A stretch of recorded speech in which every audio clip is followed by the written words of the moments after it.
True or false? If you don't know anything, you can't get into trouble. That's false. I've had many people, in fact, the computer says it's false too. I've had many people say, look, we don't want to write down any procedures because we don't want someone to turn around and find out that we said we were going to do A, B, and C, and we didn't do it. And I said, well, in that case, I don't disagree with you. You don't want to write down something and get a process and a procedure and don't have any intention of compliance. But you're not still going to be held, or be off scot-free if you don't, if you claim ignorance. And I talked about that in the beginning with the whole voluntary compliance. You still will get citations. So the process, from a business standpoint, is look proactively at what you have to do. Do not commit yourself on something that you know you're not going to do. You may have to evolve into this, okay? You may have to be process-driven in this case. But if you're going to go from A to whatever level you want to go, all right, you're going to have to start getting more procedural oriented. All right, what's a health and safety program? The goal of a health and safety program is to foster a safe work environment, okay? Protect coworkers, family members, employers, customers, suppliers. It can call a whole big community here from a safety and health standpoint. All right. You can, it says reductions here, and I think we made the point that a lot of these, the injuries and illnesses, property damage gets quite a bit involved in the safety program also. Workers' comp claims. You have something called an EMR, employer modification rate, and it should be below 1.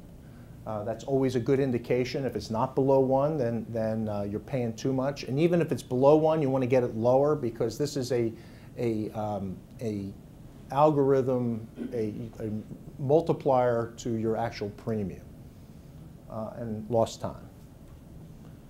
All right, what kind of companies? Laboratories, we have distribution, the warehousing, sure. Anybody that drives anywhere is involved with health and safety programs. Manufacturing, chemical, engineering, any professional services that goes into facilities requires health and safety procedures. So it covers really so many different types of organizations. So these are the reasons you want a health and safety program. So let's talk a little bit about our solution. You have a flyer here that gives you some basic background here. But basically our solution is that we found that most organizations don't have the resources to get started. So we put together a small business compliance plan. And being in the consulting business, we decided to take what is a service approach and put it into a prefix package, almost as a product, to say, okay, we know that you need something, we know you need a health and safety program, and so we wanted to put it into a package that would have fixed costs and say, we're going to get you from here to here with a fixed cost item. The different candidates, smaller employers, okay, where you have, you should be concerned about compliance. You may have a high incidence or you've had some experience from worker risk or accidents and injuries. There's some liability issues here. Often we get a lot of people that are interested in this type of program because they have to present to their clients that they have a certain program. And you inherently, you know, everybody wants to do well here. Everybody wants to do the right thing. So this is a way to package it and also to reduce your liability and your different workers' comp insurance costs. How it works is we do a site assessment.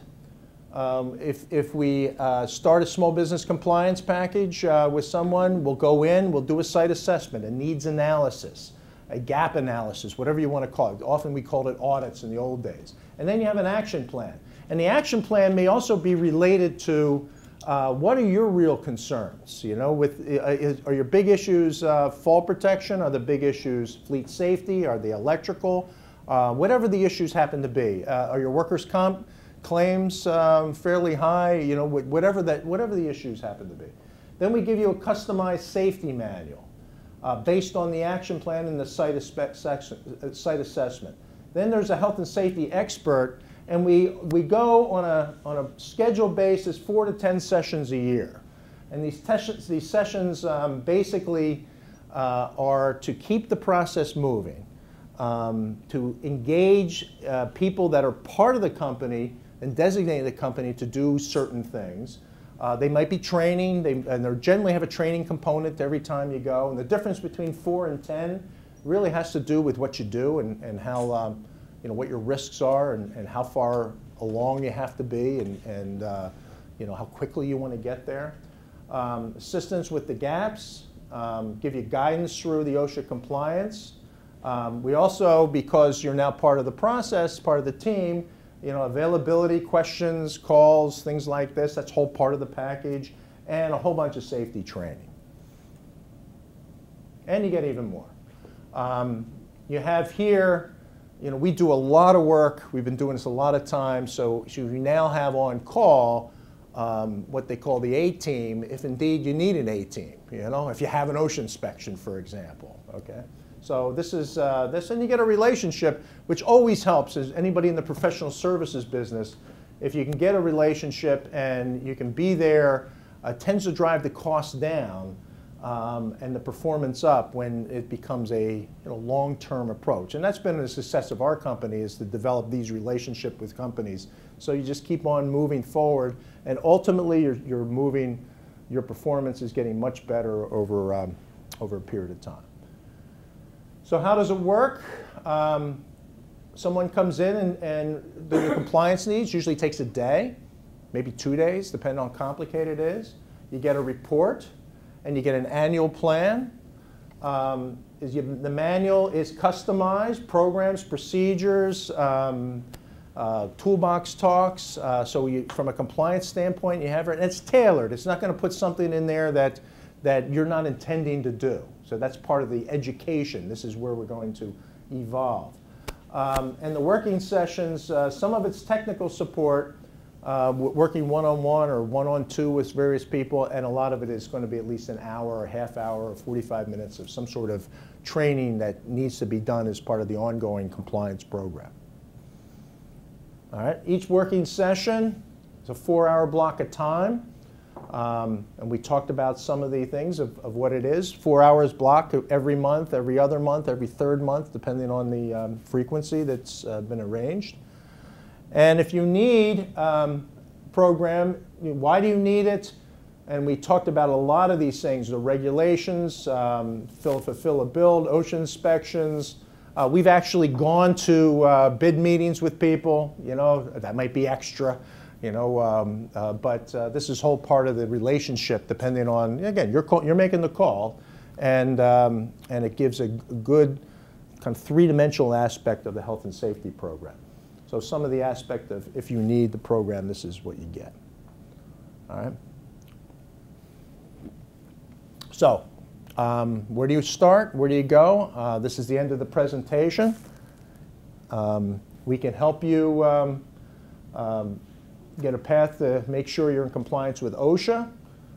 Make sure that whatever goals you set from a health and safety standpoint, we can get you there, and we can make a much difference in going from where you happen to be. And we have a number of companies that are on a 5-year plan, and we track every 2 year. This is where you're going to be in 2 years. This is where you're going to be in 5 years.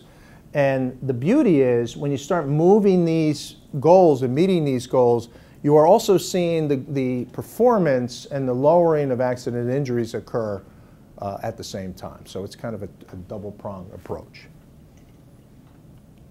All right. Here's a cost item, for example. It's $750 a month. You get a health and safety assessment, compliance plan, manual, 10. Okay, $650, you get 4. So it gives you shows different price points that people can get involved. Oops. And the last slide said, thank you very much. Any questions? Anything anybody want? Yes, sir. Bruce, I've got a question. If an organization becomes compliant with OSHA's requests for its working environment, I'm assuming that the costs for that are the business owners. OSHA doesn't subsidize the cost for becoming compliant in that way, do they? No, Okay. no, they're regulatory agencies. No more than IRS will help you pay your taxes. Exactly, right. So let's say an organization becomes compliant, you know, OSHA's done an inspection and everything, and they have a lawsuit brought against them by an employee that is disgruntled for whatever reason, even though it's clear that they're been compliant. Has it been your experience that the courts would rule in favor of the business owner or the employee, you know, given the facts such as they are? Well, the rule is a plausible defense. And I had my attorney nod her head when I said that, so it makes me feel good on a Friday afternoon. A plausible defense is that we are constantly looking at ways of defending. That's our core business. Someone makes a claim, someone says that the organization didn't do something. We say, no, we did something. Can we defend it? And when you have a program like this, you have the procedures, you have, now OSHA will tell you, just because, in fact, one of the worst things that happens to us sometimes is OSHA will come into a plant, not find a violation, and the place is a disaster. You know, and because inspectors, and you sit there, and so the owner, the manager, says, you know, hey, we're done. That's it. You know, we've been. They're not giving you a rubber stamp. You know, and they'll tell you this. You know, they'll be focused. They may be. They may have a luncheon date. You never know. You never know what happens. But the whole aspect of compliance is you want to have a plausible defense and documentation. Yes, sir. Knowing what a hassle it could be if OSHA were to show up and how expensive it could be, do you find situations where competitors are calling OSHA about other competitors? You know, I've never really had that experience. OSHA theoretically, I've had unions call a lot of times. Okay, you have a union issue, so you're embroiled into a union issue, or you're embroiled in a cluster of regulatory noncompliance. And when I say that, you have DEP, New Jersey DEP, you have EPA, you got the local environmental people, and as I tell, if I'm involved with the client, says, you know, it's just a matter of time. OSHA, somebody's going to refer to OSHA. So I've seen that happen. There are always nefarious things that go on, you know, but I really think that the process is such that I don't think too many competitors. Again, I don't know. You better have a pretty clean closet in your attic. Yeah, he without sin, right? Any other questions here? Well, thank you very much. It's been a nice opportunity. Thank you, Ray. Thank you, Bruce.